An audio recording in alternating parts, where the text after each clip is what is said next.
सफेद मौत एक ऐसी कहानी है जिसे सिर्फ सुनना भी खतरनाक समझा जाता है। लोग कहते हैं कि जो इस नाम को जानता है वह जिंदा नहीं रहता।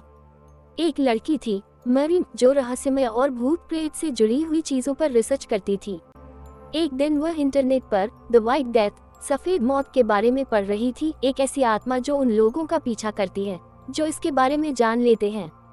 कहा जाता है कि ये आत्मा पूरी तरह से सफेद होती है, सफेद कपड़े, सफेद आंखें, सफेद खून और सफेद मौत। यह एक पुरानी बद्दुआ है जो एक लड़की की चीखों से पैदा हुई थी जिसने आत्महत्या की थी। मरीन ने ये सब एक ब्लॉग पर पढ़ा और इसे मजाक समझकर उड़ा दिया। अगले दिन उसके कमरे की दीवार पर एक वाक्य लिखा हुआ था, तुमने मुझे देखा, अब तुम मेरी हो।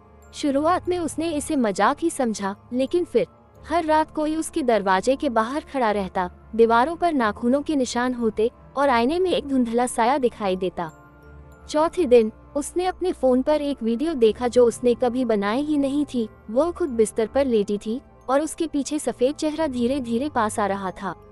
पांचवें दिन उसके पड़ोसी ने पुलिस को कॉल किया। दरवाजा बंद था, खिड़कियां टूटी हुई थीं, लेकिन मरीन का अस्तित्व गायब था।